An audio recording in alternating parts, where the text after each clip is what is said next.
you for coming here this afternoon, and thank you to our judges. I'll do a brief introduction of our judges. Mohammed Torjizi from the University of Saskatchewan, Ron Stiles, SaskTel, Greg Sauter, Saskatchewan Roughriders, Jane Button, Scotiabank, Kelly House, Scotiabank, and Mark Whitley from EMCO. Competitors, you have 20 minutes to do your presentation today. Immediately following the presentation, the judges will have 5 minutes to ask you questions. During both of those periods, I will be timing both of those sessions. I will hold up cards to let you know where you're at during your presentation, and I will let you know when there's 1 minute left for questioning with the judges, and I will knock so that the judges will know at 30 seconds that we're almost to our end of our time. There's no questions, comments, cell phones, or picture taking permitted from the audience at any time during the presentation. Please ensure that your cell phones are off or on vibrate. The audience, you're only permitted to applaud following the question and answer period. There is no material of any kind allowed that shows or bears the symbol of the university that you're competing or with. We ask that the audience exit the room immediately after following the question period so that the judges are allowed to do their scorecards. Competitors, just give me 1 minute to get started.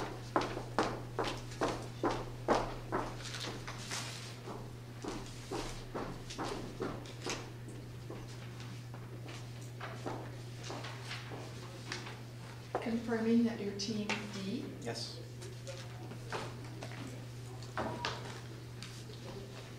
When you're ready. If there's one thing that I want everybody here to learn is that there's a difference between what is and what ought to be. When I was a kid, my dad gave me a Nintendo GameCube. At the time, Nintendo was an innovator. They were market dominators. 15 years later, Nintendo is a strict third place in the video game industry. Right now, Borealis is in the same boat. It has a very good standing right now within its local market, but without changes, without improvements to its current business model, it will not survive for the 5 years that you wanted to push through. Hi, my name is Felix, and here are my colleagues Manny and Jason, and we're here to talk about what our thoughts about your current acquisition of Borealis and what to do in the next 5 years. Now let's look at the main problem is that Borealis is in a very populated market. Borealis has a lot of competition, not only within the local auctioneers in Ontario, but within Ritchie Brothers, which is a huge auction house in North America. Resource-wise, Ritchie Brothers is in a totally different ballgame. We can't even, pricing wars, resource wars is not an option when it comes to dealing with them. But we want to improve, we want to make sure that we find the keys to success for Borealis and make sure that in the future we're able to find avenues to actually move towards maybe reaching that goal or at least hitting par. Another thing is the value of the company. How much is the company should be valued? Right now, Borealis is offering us $500,000 to actually acquire the company. Later on, I'll go on through the financials, seeing whether that deal is actually good for you or is actually reasonable. There are HR risks every time somebody acquires another company, whether it be the morale of the current employees. Will they be staying there? Will they be fired? These are the things that will be answered throughout our implementation. Another thing is the lack of online presence. I know Borealis has done a great job of just selling the current products through the current customers, mostly done through emails, which is online light. It's barely considered right now as an actual online marketing strategy. Right now, it relies on a lot of its current network, but for it to grow beyond its mom and pop shop, it has to find new and creative strategies to actually sell its current equipment and current auctions. And now I'll pass it on to Manny, who's going to talk about our thoughts and analysis on the business. Thank you, Felix. So there are two separate parts to this business. Our main business comes from auctions, which accounts for 95% or $300,000 per auction. And there are normally around 4 to 7 auctions per year, or you can say 6 to 8 weeks apart the auctions are held. The settings of these auctions are 2 hours of reviewing time where the consumers can now view the products they're looking for, and they're remaining the rest of the day to the actual auction. You guys currently hire temporary workers for these auctions. Auctioneers are hired temporarily for the day of the auction, and to grab attention of all the consumers, email and text message is the only way that is used right now. The secondary business comes from appraisals and acquisitions. Appraisals, they only account for 0.2% of the business currently. There's a really low charge for the appraisals, which is around $300, and the travel time, which takes our workers to get to the site of the consumer. This is very limited by manpower. If right now there can be only 1 or 2 appraisals done a day, but if there was a manager hired to manage the appraisals, that could be doubled or even tripled to around 5 or 6 appraisals a day. Acquisitions account for 5% of the sales. It's used to buy equipment from consumers and directly selling it buying it from our sellers and selling it to the consumers. You guys have a $300,000 credit line, which you used to buy equipment from the consumers. You've been using it every time you buy these equipment for the sellers. Looking at the competitors, as Felix mentioned earlier, Richer Brothers are our biggest competitors. They account for 60% of the market share. He said we cannot compete with them because we're not as big as them. They make $200 million in revenue, and we're nowhere close to them right now. They have 200 auctions per year. They're mainly based in the USA. The key to their success is reinvestments in the earning. They reinvest their earnings, whereas you guys are paying those earnings as dividends to the holders. If you were to use these earnings as, if you were to reinvest in the earnings, you have a lot of success down the road. Consumers. There are 70,000 potential consumers, but only 1,000 of those are active. So 70,000 consumers get the emails, texts every time there's an auction, but only about 1,000 of them actually come to the actual auctions. It's a $100 million market, 50% of which is based in Ontario, which is the big focus, and we'll talk about that later on in the presentation. You guys are selling heavy equipment to related companies like construction, mining, or even farming, or big farming companies. So there's no direct consumer contact. It's mainly from business to business. I'll pass it on to Felix to talk about our options next. Now we'll look at the different options that we have currently. Most of the options are answering the fact that the current business model of Borealis is designed for what it's doing right now. It's designed to have auctions in Ontario. It's designed to cater to businesses that are located in Ontario. Just the way appraisals work, it's more personal. Our appraisals drive to the different customers and actually appraise these companies. These, as expansion goes on, these becomes very costly and very time consuming. And so now we're going to look at our first option, which is invest outward. We want to start looking at possible expansions in Western Canada. Western Canada, especially in Manitoba and Saskatchewan, with a lot of focus in the industry of agriculture, mining, and energy, has a high demand when it comes to the high equipment, which is what most of our options are currently going on right now. a lot of people are selling us is these kinds of equipments, and we're able to cater our current assets right now to those markets. The second option is investing inwards, investing on our current business model right now, and investing in its efficiency. The biggest cost driver right now is the auctions. It's a whole day event, 6 to 8 weeks, with 6 to 8 weeks in between. There's a 2-hour viewing when it comes to when our customers come in, and that is very costly because we have to hire tour guides, we have to hire securities, we have to hire people actually just make sure that the traffic of the customers are going on throughout the whole thing. Make some of the services that are being offered now online. Make an online showroom so that people don't spend too much time in actually looking at the items that are being sold at that current auction. But by the time they come to the actual auction, they're more on double checking, make sure that the things that have been shown on the website is actually accurate on what is being sold during that auction, and improving online presence. Just improving more on the informationality and interactivity of the current website is going to be very important. And it's going to be, Jason's going to talk about that more in our implementation. Now let's look at the way we have decided on our current strategy. We saw how much resources that Borealis has, and we saw how much time that we have right now. And we really want to speed up things, and so we want to focus on our current market right now, which is Ontario and which is our current business model.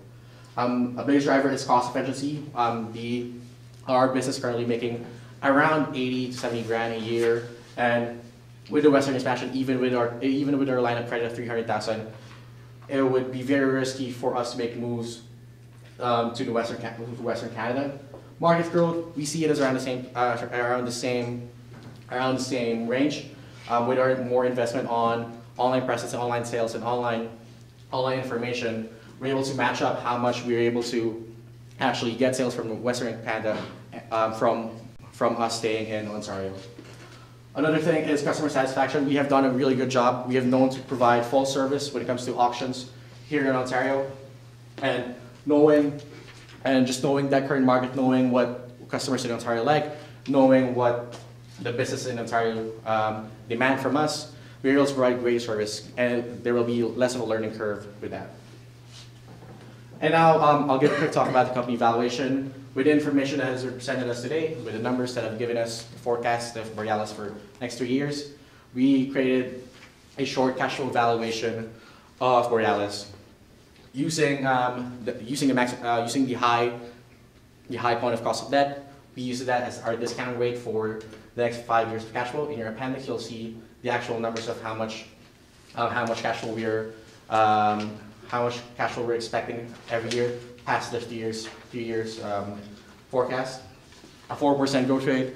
It's more of an average of the current growth rate that is Borealis has experienced.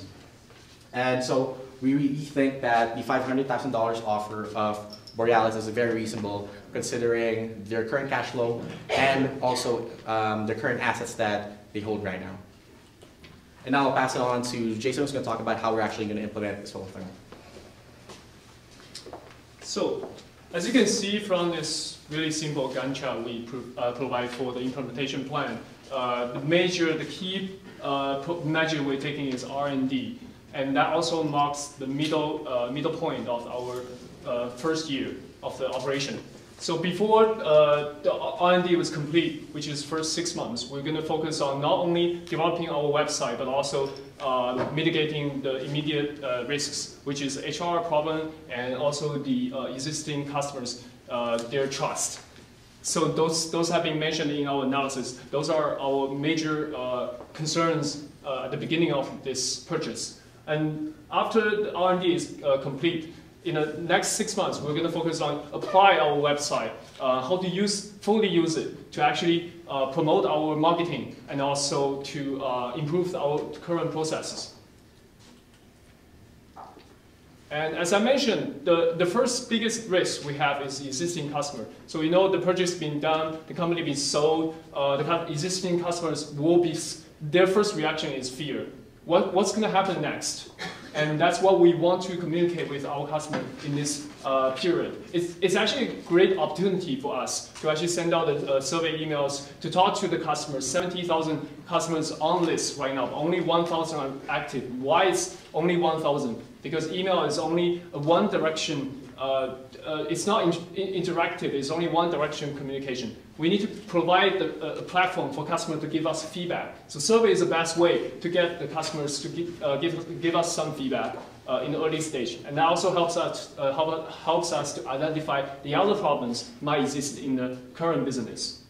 And as you can see, it's actually also really cheap to do this. Mostly, if we send out as a survey, it doesn't cost too much. But most of the cost, 500 to 1,000, is going to contribute to how we analyze the feedbacks, how we're going to conclude from the customer's feedback, and how to improve ourselves in the future.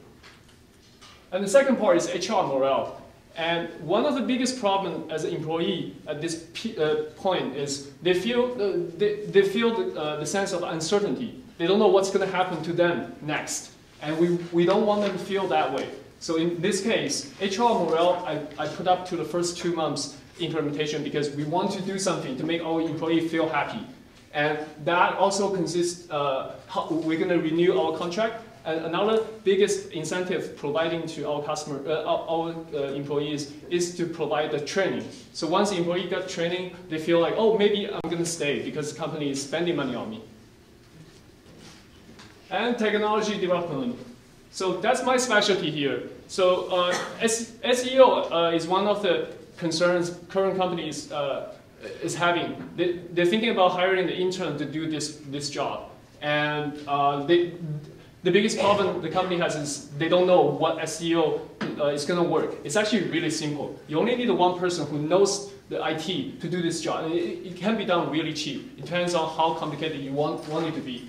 And the second part is website development. So at the beginning, we want to provide an informative website, which is really cheap to establish. We want to make our website informative, to provide information to our current existing customers, and also whoever search on Google, find our company's names, they will get the first-hand information from our website. And then once we complete informative website, we're going to do interactive website. This is a problem I mentioned before. Why the current customers are not active? Because we don't provide an interactive channel or platform for them to actually be active. So we want to provide a website that we can get customer feedback, and also they can send in their equipment's information firsthand, and we get to interact with our customers. And the next part is mobilize our website. So as you know, that mobile phone is a big thing today. Everybody is using mobile phone to check their emails, check their websites. So we want to provide this mobile application to actually supplement our current website. And the last part is annual burning rate. And also, as you can see, the current industrial standard for burning rate maintenance fee for middle-sized companies' website is about $7,000 per year. So if you add up all these costs for our R&D development, it's actually lower than $150,000, which is the budget we set for the company is currently set for the IT development. You will see the details in Appendix 2. And once we have our website ready, how do we use it? So here we're going to introduce our branding strategy here. We want to brand ourselves as a sustainable business. We don't want to be a normal auction. That's not appealing to anybody. Sustainability is one of the biggest issues today. Everybody's talking about in Canada. All the youth, all the younger generation are looking into these areas. And we want to build up that kind of branding to our customers too. So as you can see, the first part is color green for our website. Why color green? Green is a sustainable color, and it's eye-catching color. So we want to make sure that our website is actually start with a green background, and also all the information about our sustainable activities should be provided in our first front page.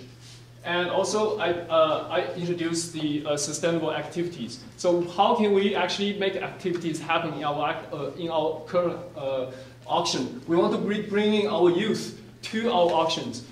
we know the majority of auction items are equipments, machineries. So we want to bring in the youth, scientific youth, who is interested in knowing how the equipment works, how the process works. So they can come to our auction and learn some information from the field. And the last part is the core value communication. We want to provide this website we want to incorporate our core value to our website, so customers can actually learn what we are trying to promote from our website. And that sums up our marketing strategy here. And the last part is the most important part. How are we going to actually use the website to improve our current process? So we know that the biggest problem of the auction right now is it's costly to maintain. We can see the trend in the last 3 years that the auction expenses has been reduced a little bit. Currently, the profit margin is 62% for 2015. We want to further reduce that. As one of the current employees suggests that we can actually reduce 40,000 more. And where can we do that? That's the first 2 hours pre-option time we want to cut. Why we want to cut that? Because what do customers do in that 2 hours? They're collecting information. But during this two hours collecting information, we can actually do the same thing on our website 24 hours a day. We don't need to actually provide the manpower in the field to provide those information. But however, if the customer is still interested in coming, then they have option of coming in the actual auction begins. So they will be able to get the first-hand information by touching the equipment if they're interested. And also, we're looking at the appraisal process. So is it the current practice of the appraisal is whatever customer requests, we always send out manpower to drive the customers to on-site investigating the equipment. We want to use our website to provide a platform to actually get the pre-prepared appraisal through the internet, and then we send the people to the selected sites. And the last part is how can we actually use our website to grow. So we're looking into international options. We want to use the website to provide information to international customers, and also we want to build up the relationship from our website. And that concludes our today's. Judges, you have a question? How do you plan to buy this company? Or do they plan to buy this company? Yes. Right now, current plan is to actually borrow the $500,000 from the Development Bank of Canada. The projected interest rate that our prospective buyers is looking at is around 5.5%. But the range that usually small businesses and small entrepreneurs like our current buyers usually ranges around 5 to 7%. That's why when we discounted the prospective value that we might have from the company, I chose 7% to make sure that it's the most conservative valuation that I can get. Appraisal revenues you mentioned are 0.2% of the total revenue. Yeah, 0.2% of But the you total. also mentioned going to hire an appraisals manager. 0.2% of the revenues is something like $3,000–4,000. Yes.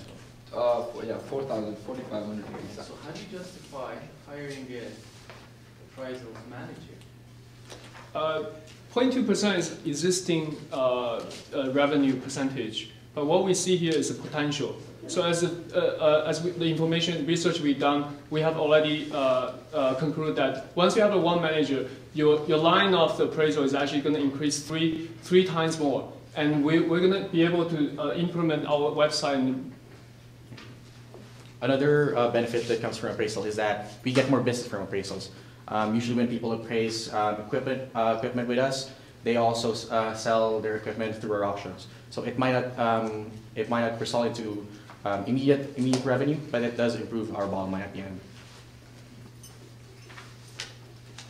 You wanted to eliminate the preview time prior to auctions, the 2 hours, so everybody would do it online and save $40,000. Is that not a risk to? One of the reasons that you have that the company has the reputation it does is, for things that people want to look, touch, feel, be satisfied with the equipment before they buy it. how do you know, is there not a risk of losing some of the reputation that this company's built up over the last 30 years? So currently it's 2 hours of routine. We're planning to move it online. Like all the information about all the equipment we have is going to be online, so consumers can take a look. They will know what they're interested in, but we still offer an hour ahead of the auction. So they would already know like what they are interested into. So that cuts down the time of like looking around and seeing like if they have something in interest. So if they already know that, it's not going to take them longer to decide, or like if it's in interest, so they can just go straight into the product they're interested in and take a look at that specific product. So you're still gonna allow an hour beforehand? It's from 2 hours, yeah. From 2 to 1? Yes. And you're gonna save $40,000 a year or per auction? It's actually 40,000 per ops. So currently, each auction is generating 300,000 the profit revenues. However, we know that the profit margin is only 62%. So 40% will greatly help us to reduce the cost. What about your strategy for ensuring that you can transfer the knowledge and the skills from the existing management group and the contacts in particular to retain the existing relationships? What is your strategy there to ensure that those management teams are engaged? Although they've said they're going to stay for X number of years, where are your guarantees? Absolutely. We are very grateful that the current management will be able to stay, especially the current president, who's going to stay for 3 years. A big part of the information that we need from them is the actual network of customers that they have.